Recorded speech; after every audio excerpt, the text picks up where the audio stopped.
What's up YouTube, back at it again with another banger video. This time we're taking a look at part 2 of the Silver Surfer parable. If you remember in the last issue, Galactus came to Earth. He started a fight with the Silver Surfer, and it's causing many innocent bystanders to die. Now Galactus and the Surfer had a deal that Galactus wouldn't hurt humans, but it seems like a lot of humans are getting swept up in this in the crossfire. Meanwhile, there's this guy, this prophet guy, who's starting up sort of this cult or this religion that worships Galactus as a god. And you see like his presence, him coming to Earth, has caused all these riots, this panic in the streets.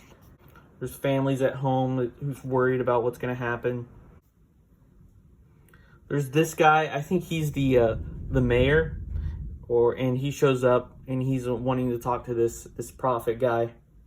He knows that the prophet can speak to Galactus, or he thinks that the prophet can speak to Galactus. Really, Galactus has little care for what the prophet is doing. So they get into this argument, this heated exchange. Meanwhile, the prophet's sister, she steals this helicopter. She's going after Galactus herself.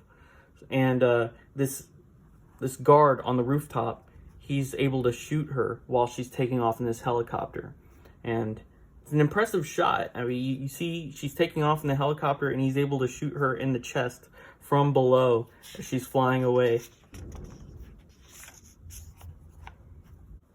Again, there's more talking, a lot of talking in this book. Silver Surfer debating with Galactus. He's trying to lead Galactus out of the city so there's not so many innocent bystanders getting caught up in the destruction.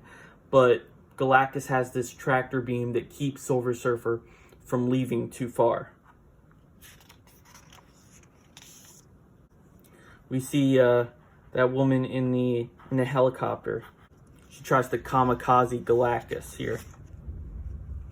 And the prophet has no idea that his sister is doing this. If you remember in the last part, he had sent her away when she declared that, you know, she didn't believe in Galactus, didn't believe in his cause.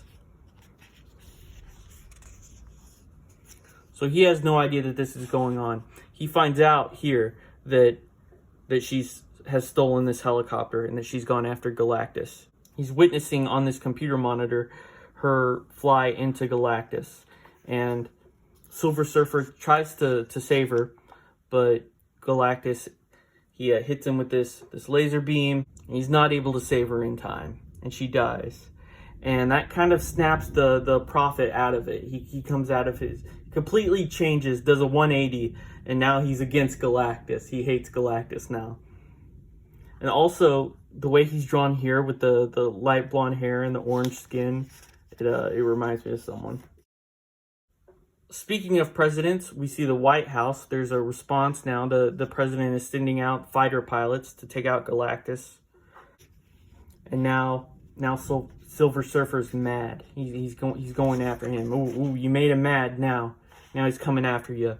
And he gets caught like this by Galactus and crushed like a fly. And he's holding him there when he gets shot up by these fighter pilots, the King Kong style.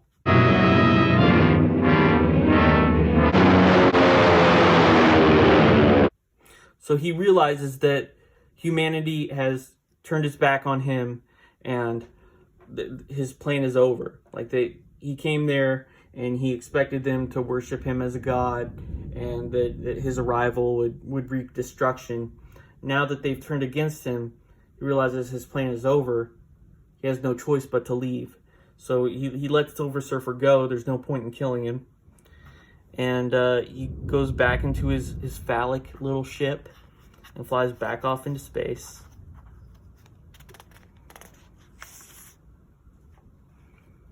So this is sort of the epilogue of the story. Silver Surfer, he goes to the United Nations, and they're all praising him, thanking him for saving them from the terror of Galactus. and they start talking, and it kind of feels like they're going to start worshiping him. And even he gets that sense that they're starting to praise him a little bit too much. And they said, oh, if Silver Surfer isn't a god, he's surely a saint. You know, you must lead us, you must guide us. We shall be your disciples.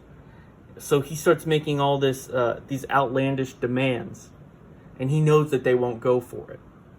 You know, because he's trying to show them that they don't need a leader. So he makes all these demands, and they're like, he's changed, he's out of his mind. And they basically tell him to get lost. This is where the story kind of falls apart. It feels a little bit silly here, his whole plan of turning them against him again. Like, it just doesn't seem realistic in any way.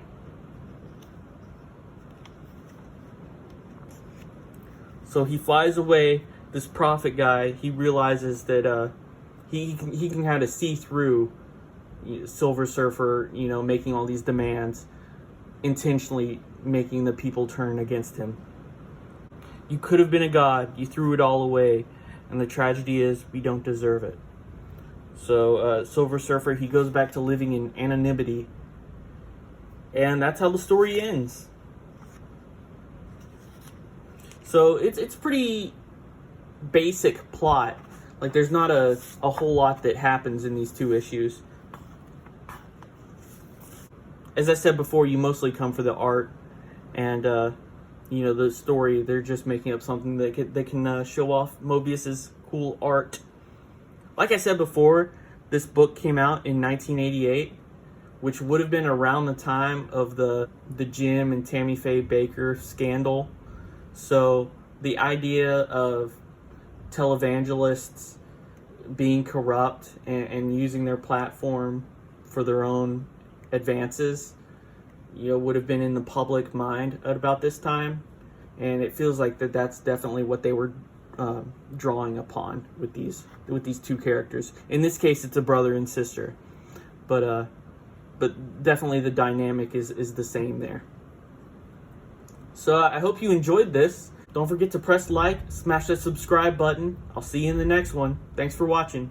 Bye.